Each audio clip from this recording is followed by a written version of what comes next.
Good morning student. सो हम continue कर रहे हैं next topic of the chapter of the unit 6 chapter 9। Ray optics हम लोगों ने स्टार्ट कर रखी है और लास्ट डे हम लोगों ने रिफ्रैक्शन ऑफ लाइट और उससे पीछे वाली जो टर्म्स है, जो डेरिवेशंस है, वो की थी। आज हम लोग स्टार्ट करेंगे what is the cause of refraction of light. Refraction of light मैंने कल आप लोगों को समझा दिया था।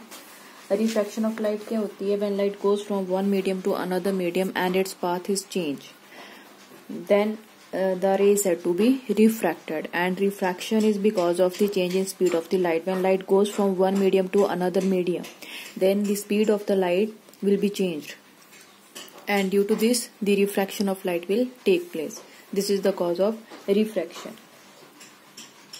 So उसके बाद हम लोगों ने लॉज किए थे। स्नेल्स लॉ किया था, उसमें एक स्नेल्स लॉ के अकॉर्डिंग क्या होता है, sine I over sine R is equal to refractive index.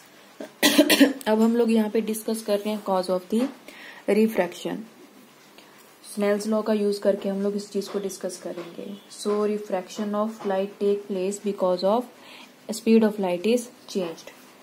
So we know that if light goes from one medium to another medium, that is 1 and 2, one medium to another medium, then refractive index is equal to sin I over sin R. This is Snell's law according to Snell's law.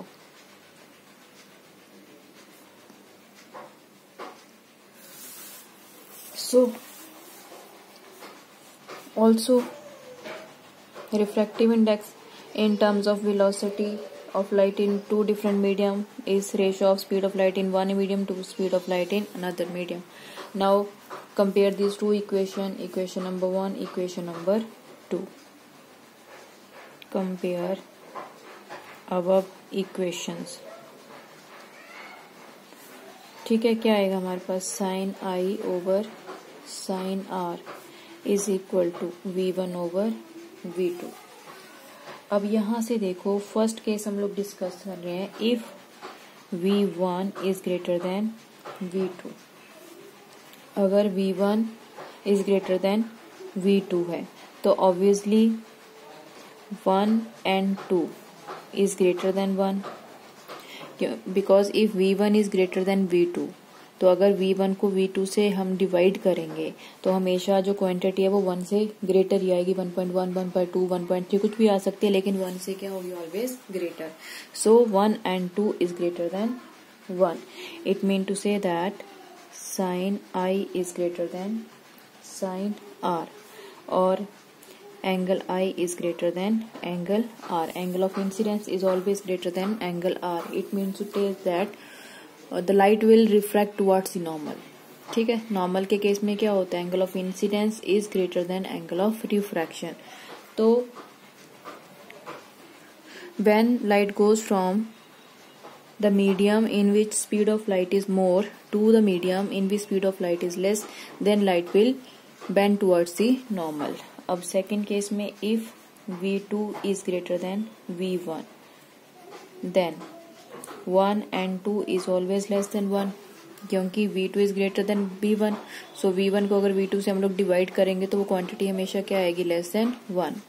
That means sine I over sine R is less than 1। This implies sine I is less than sine R, और you can say that angle I is less than angle R. Angle of incidence is always less than angle of refraction. So अगर light denser to rarer medium जा रही है, so angle of incidence is always less than angle of refraction. That means light bend away from the normal. ठीक है, उसके बाद next जो हमारा टॉपिक है that is principle of reversibility.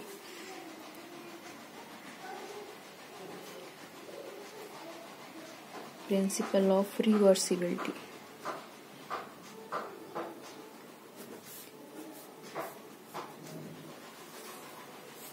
इस पे हम first of all 2 medium consider कर रहे हैं।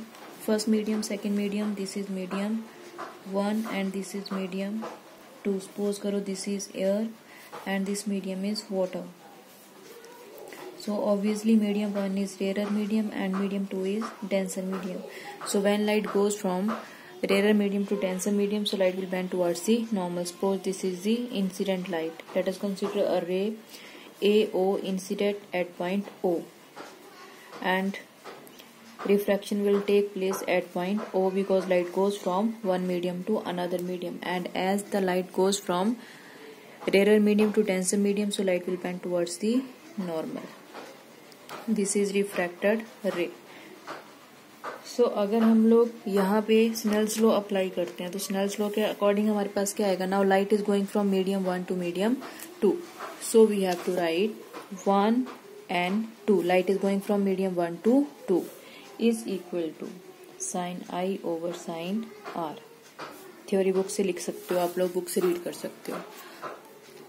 इसके बाद अब प्रिंसिपल ऑफ रिवर्सिबिलिटी के अकॉर्डिंग वैसे बेसिकली होता क्या है? प्रिंसिपल ऑफ रिवर्सिबिलिटी के अकॉर्डिंग क्या होता है? If the path of a ray of light is reversed after suffering number of reflections and refractions, then it will retrace its path. अगर कोई लाइट रिफ्रैक्ट या रिफ्लेक्ट हो रही है और फिर हम लोग उसका पाथ रिट्रेस कर रहे हैं, तो वो सेम क्या करेगी? सेम पैटर्न फॉलो करेगी वो. ठीक है, अपना पाथ को क्या करेगी? वो रिट्रेस करेगी. Retraces its path. तो उसके लिए हम लोग यहाँ पे क्या प्लेस कर रहे हैं? एक प्लेन मिरर जिसपे ये लाइट फॉल कर रही है परपेंडिकुलरली, और जैसे लाइट परपेंडिकुलरली फॉल करेगी वो क्या होगा? उसी पाथ में रिफ्लेक्ट हो जाएगी, सेम पाथ को रिट्रेस करेगी. ठीक है, तो फर्स्ट केस में हमने कर लिया. अब हम लोग सेकंड केस डिस्कस कर रहे हैं. Now light is going from medium 2 to medium 1. ठीक है, यहाँ पे क्या रख रहे हैं हम लोग? Plane mirror. तो रिवर्स होगी ना, डायरेक्शन ऑफ लाइट क्या होगी? रिवर्स. और रिवर्स होने के बाद वो सेम पाथ फॉलो करेगी जो उसका इंसिडेंस, जिस पाथ में उसने इंसिडेंट किया था और रिफ्रैक्ट किया था. Now this is angle of incidence था, ये क्या था? Angle of refraction. अब इस केस में, सेकंड वाले केस में, ये क्या है? एंगल ऑफ इंसिडेंस, और ये क्या है? Angle of refraction. तो अगेन हम लोग यहाँ पे स्नेल्स लॉ अप्लाई करेंगे. Again apply Snell's law.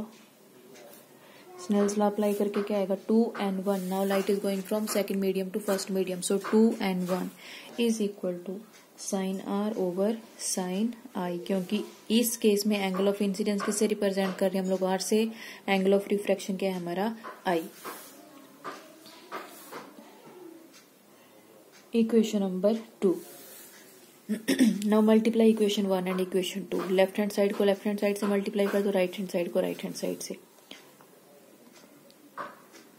Multiply equation 1 and 2. 1 and 2 into 2 and 1 is equal to sin I over sin R into sin R over sin I. 1 and 2 into 2 and 1 is equal to 1, or 1 and 2 is equal to 1 over 2 and 1. This is according to principle of reversibility. The refractive index of medium 2 with respect to 1 is equal to reciprocal of the refractive index of second medium with respect to 1. इस वे से इसको read करते हैं, और इस पे based numericals भी आ जाते हैं, कई बार ये शो करने के लिए भी आ जाता है एग्जाम में. इसके बाद हमारा नेक्स्ट है refraction of light through a glass slab. Refraction of light through a glass slab. Glass slab ये आप लोगों ने 10th में भी पढ़ा हुआ है, वही चीज हम लोग फिर से यहाँ पे स्टडी करेंगे. ठीक है, so first of all let us consider this is a glass slab and this x, y, x dash and y dash are the interfaces. एक हमारे पास आ रहा है x, y. Here we have air, medium 1, this is glass. Medium 2, this is again air. तो यहाँ पे 2 interfaces हैं, एक यहाँ पे और एक यहाँ पे, और दोनों पे रिफ्रैक्शन होगी. जब हम लोग एक लाइट को कंसीडर करेंगे ना, तो दोनों ही इंटरफेसेस पे क्या होगी? Refraction of light will take place.